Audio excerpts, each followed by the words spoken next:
Hello guys, good afternoon. Magandang tanghali sa lahat. Andito naman tayo sa ating panibagong vlog mga guys. Ayan po mga guys. Pagkatapos ng mga makulimlim at maulap na panahon at maulan-ulan, bumabawi na po yung araw mga guys. Kaya medyo maaliwalas na po dito sa amin mga guys. Makikita niyo na po, naglabasan na po ang mga kababalaghan. Ayan po mga guys, isa. Yan na po ang aking alaga. Ayun na po ang pangalawa.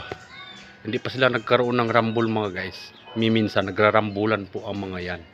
Tapos yung isa naman mga guys, andito sa sulok. Yan po. Ganun sila kalupit mga guys. Pag ako nagpapakain mga guys, nagre-ready na po sila. Dahil kasi hindi ko sila tinataboy. Kaya ang nangyayari, yung alaga ko po ang umaalis. Kaya ang ginagawa ko, pag nagpapakain ako, na umalis na si ito, ayan, ang ginagawa ko, inaano ko na lang po siya mga guys, yung dun ko na pinapakain sa loob kasi di naman magkakalat siya kasi cat food po ang kinakain niya mga guys. Ayan, kaya medyo mainit-init na po sila mga guys. Makikita niyo naman po dito sa ating mga kaibigan, ayan po sila mga guys. Ang ating mga kaibigan ay nagpapaaraw dahil siguro alam naman nila siguro mga guys na vitamins yung araw. Yan, ang init ng araw ay multivitamins and minerals. Kaya ayan po mga guys. Ayan, titingnan natin yung mga tanim-tanim ni Mrs. Yan, medyo nagkukulay green na mga guys. Ito kulay green na mga guys. Oh, kita niyo naman, di ba? Ayan, laki na ng gabi niya mga guys. Dahil sa pag ulan-ulan, nagiging kulay green na po yung mga dahon. Pati yung mga dahon saging, kulay green na po mga guys. Ayan, oh. Masukal na naman dito mga guys. Nakikita niyo naman yan mga guys. Yan ang bunga ng mga tinanim na saging. Nakikita po yan mga guys. Medyo lalaki na po ang puno. Kaya di talaga may iwasan mga guys. Pag medyo maghangin-hangin yan, bagsak talaga sa bubong. Kaya kita nyo mga guys, yung mga bubong ko, wasak-wasak yan. Oh. Wala pa akong pambili pag ako makasahod mga guys. Yan. O diba? Wasak-wasak yan mga guys. Kasi nga dahil sa mga saging na iri. Pero ayos naman kasi nga masarap kainin yung mga saging. Yan ang saging mga guys. Yan ang tinatawag na may multivitamins and mataas po sa potassium. Yan. Pero balik tayo sa ating mga kaibigan mga guys. Yan, nagtatago po sila. Nag-aabang po sila. Ayan, nakikita mo guys. Oh, ang daming pusa naglabasan. Bakit kaya? Alam niyo ba kung bakit?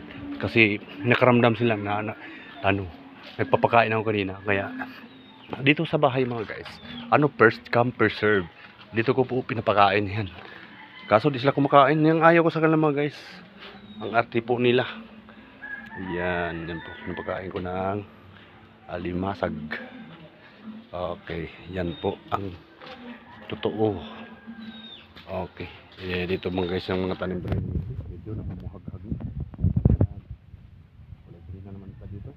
Kita-kita ko mga guys yung mga dahon ay talagang kulay green po dahil po sa ulan-ulan. Pati dito kulay green na rin. Kahapon dilaw po yung dahon mga guys. Ayan. Ayan, diba? Medyo ayos na po ngayon mga guys kasi medyo kulay green na talaga. Ito mga guys, itong dahon na to puti kahapon yan, ganyan po yan mga guys. Yan, diba? Ngayon may halong green na dahil sa ulan. Yan, pero dito po yung natin, mga kaibigan natin. Sana ba yung mga guys nawala? Diba? Makita yung naguling yata. Ayan pala, puti. Liwanag naman kasi ng araw mga guys. Ayan. Ayun, nakala parang rabbit na rin. Kita niyo mga guys. Pati yung pusa, naging rabbit ng kulay. Diba? Mga namin yung mga guys. Mga kaibigan ng po yung alaga. Kaya hindi ko yan, pinapalo. Kasi naaawa din ako mga guys. Kaya ang ginagawa ko, pinapakain ko lang sila dito. Wala akong magagawa mga guys kapag nag-away-away. Kasi rin sila mga guys may rin sila. Nagrarambol din minsan. Kasi ito kita mo mga guys. Nagtatago po yan. Kasi may binabalak niyang masama doon sa kulay puti. Kaya ito lang din magalaw-galaw mga guys. magalaw-galaw kasi nga palaga pa to. Matapang to mga guys kasi cat food ang kinakain niya, no? Oo, di ba?